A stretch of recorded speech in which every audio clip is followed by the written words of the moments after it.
சென்னை ராயப்பேட்டையில் உள்ள YMCA அரங்கத்தில் தாவேக சார்பில் நாளை நடைபெறவுள்ள இஃப்தார் நோன்பில் அக்கட்சியின் தலைவர் விஜய் கலந்து கொள்ள உள்ளார். இந்நிலையில் அதற்கான முன்னேற்பாடு பணிகளை ஆதவ் அர்ஜுனா ஆய்வு செய்து வருகிறார். இதுகுறித்த கூடுதல் விவரங்களை செய்தியாளர் ஜெரி வழங்க கேட்கலாம்.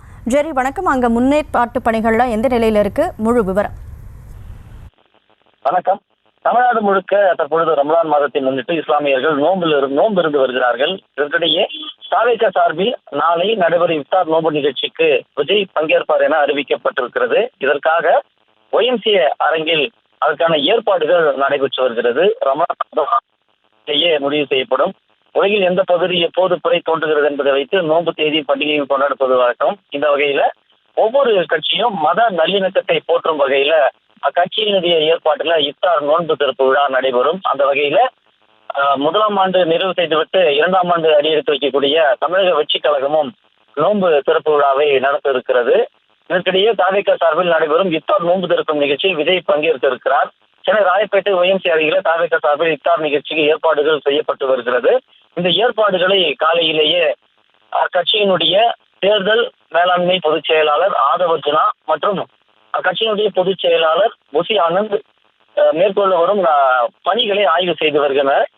இது தொடர்பாக கட்சியினுடைய பொதுச் செயலாளர் புசி ஆனந்த் வெளியிட்டுள்ள செய்திக்குறிப்பில் கூட தமிழக வெற்றி கழகம் சார்பில் இஃப்தார் நோன்பு திறக்கும் நிகழ்ச்சி ஈகை பண்டிகையும் நல்லிணக்கத்தையும் போற்றும் புனித ரமலான் நோன்பு இஸ்லாமிய பெருமக்களால் கடை வைக்கப்பட்டு வருகிறது. தமிழக வெற்றி கழகத்தின் சார்பில் இஃப்தார் நோன்பு திறக்கும் விழா 7ஆம் தேதி மாலை நடைபெறும் என்றும் அறிவிப்பினை வெளியிட்டிருந்தார். அதன் அடிப்படையில ஒரு 1500-2000 பேர் பங்கேற்கக்கூடிய அளவிற்கு ஒரு பெரிய அரங்கிலே இந்த நிகழ்ச்சியானது ஏற்பாடு செய்யப்பட்டு வருகிறது. தற்போது வரை சென்னையிலே அறிவிக்கப்பட்ட மாவட்ட செயலாளர்கள் மற்றும் அறிவிக்க இருக்கிற மாவட்ட செயலாளர்களுக்கு அழைப்பு விடுக்கப்பட்டிருக்கிறது. ஒவ்வொரு மாவட்ட செயலாளருக்கும் 5 பாஸ் அடிப்படையில் அவர்கள் அனுமதிக்கப்படுகிறார்கள். இஃப்தார் நோன்பு நிகழ்ச்சியில பங்கேற்பவர்களுக்கு பாஸ் கொடுத்து பாஸ் வைத்திருப்பவர்களுக்கு மட்டுமே அனுமதி வழங்க இருக்கிறது. ஏறத்தாழ 30 to 35 நிமிடம் மட்டுமே இந்த நிகழ்ச்சி நடைபெற இருப்பதாகவும் கூறப்படுகிறது. வழக்கம் போல இஃப்தார் நோன்பு நிகழ்ச்சி எப்படி நடைபெறுமோ அதே போன்றுதான் நடைபெறும். எந்த அரசியல் காயமும் பூசப்படக்கூடாது என்று விஜய் அறிவுறுத்தியிருப்பதாகவும் கூறப்படுகிறது. அதே போல கட்சி துண்டுகள், பேட்சிகள் போன்றவற்றை அணிந்து வர வேண்டாம் என்றும் நிர்வாகிகளுக்கு அறிவுறுத்தப்பட்டிருப்பதாகவும் கூறப்படுகிறது. விஜய் பங்கேற்கக்கூடிய இந்த 30-35 நிமிட நிகழ்ச்சியில எந்த ஒரு அரசியல் சார்ந்த பேச்சும் இருக்காது என்றும் கூறப்படுகிறது.